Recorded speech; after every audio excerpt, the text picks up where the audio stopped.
बिस्मिल्लाहिर्रहमानिर्रहीम। नाज़रीन अस्सलाम वालेकुम। आप देख रहे हैं न्यूज़ टाइम में नाज़रीन आज हम बात करेंगे बांग्लादेश के इंतखाबात, बांग्लादेश में जबर और जुल्म का खात्मा, जेन ज़ी अपना हक ले उड़ी, उस पर बात करेंगे। देखें कि बांग्लादेश में इंतखाबात में जो रिज़ल्ट आए वो देखें, शेख हसीना ने जो जुल्म और बर्बरियत की, तो जालिम हमेशा अपने अंजाम को पहुंचता है। और अवाम ने जमहूरी अंदाज भी यही है कि वोटों के ज़रिए फ़ैसला होना चाहिए, तो वो उसमें BNP की 2/3 अक्सरियत उन्होंने हासिल कर ली है। 300 में से 209 नशिस्तें उन्होंने जीत ली हैं। जमात इस्लामी 68 सीटों तक महदूद रही है।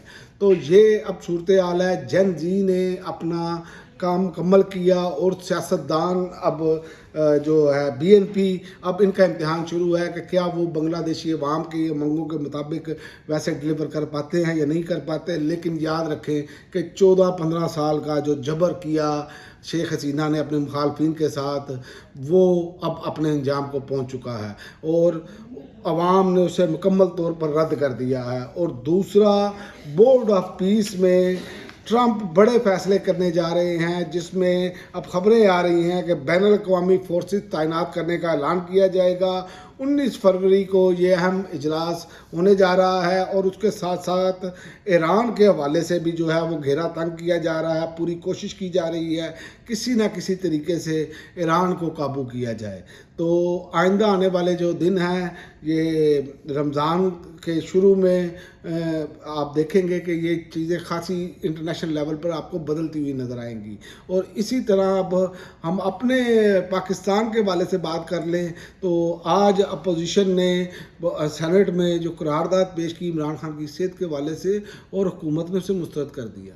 आप अंदाज़ा कर लें कि किस लेवल पे ये फसाइयत जा चुकी है। तो मैंने इसलिए पहले उस खबर से स्टार्ट किया कि वहाँ देखें जबर अपने अंजाम को पहुँच चुका है। तो यहाँ पर भी याद रखें कि जुल्म का जो निज़ाम है वो नहीं चल सकता। आप कुछ भी कर लें, जुल्म जब हद से बढ़ता है तो अल्लाह ताला का कोड़ा बरसता ही बरसता है और ये लोग निशाने इबरत बन जाएंगे जो जुल्म कर रहे हैं। याद रखें, इसकी कोई गुंजाइश ही नहीं है। आपको अपनी कौम के साथ और कौम में जो लोग जिसके साथ मोहब्बत करते हैं उसके साथ मामला करना चाहिए, बेहतर मामला रवैया रखना चाहिए। लेकिन यहाँ पर ये सूरत हाल है कि इन्होंने उनकी सेहत के हवाले से मुखालफत की और सेनेट में शदीद नारेबाजी भी की गई।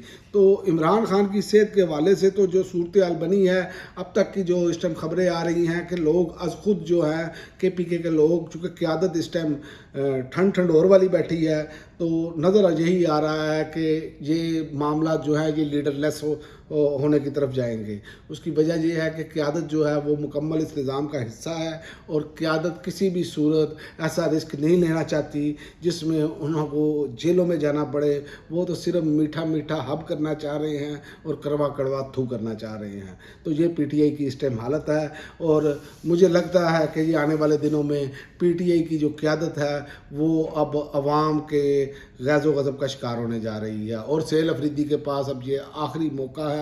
और इसके बाद आप देखेंगे कि लोग जो हैं वो तनकीद के रुख जो हैं वो सैल अफरीदी हों या शफी जान हो या अलीमीन गंडापुर हो या बाकी क़यादत हो, ये इनके गिर्द जो है वो घेरा तंग करने जा रहे हैं लोग। और अब सोशल मीडिया पे तो अब तनकीद शुरू हो गई है। तो बाकी देखते हैं नाज़रीन, आइंदा जो दिन है रमज़ान से पहले वो इंतहाई अहम है। देखते हैं ये PTI क़यादत इमरान खान की सेहत के हवाले से कोई कामयाबी हासिल कर पाती है कि या फिर जिस तरह बांग्लादेश में लीडरलेस लोग निकले हैं या लीडरलेस लोग निकलेंगे, क्योंकि बहरहाल इमरान खान के चाहने वाले बहुत ज़्यादा हैं और इमरान खान की मकबूलियत भी बहुत ज़्यादा है। अब देखते हैं कि आइंदा आने वाले दिनों में ये मामला किस तरफ जाते हैं। आगे रमज़ान आ रहा है, अगर रमज़ान का महीना गुजर जाता है तो फिर तो जो इमरान खान का वो आँख के वाले से बातें की जा रही हैं तो वो तो एक किस्म की डेड होने के बराबर हो जाएगी और इसके ज़िम्मेदार PTI क़यादत भी होगी। अब तक के लिए नाज़रीन इतना ही। अगली वीडियो तक इजाज़त दें। अल्लाह हाफ़िज़।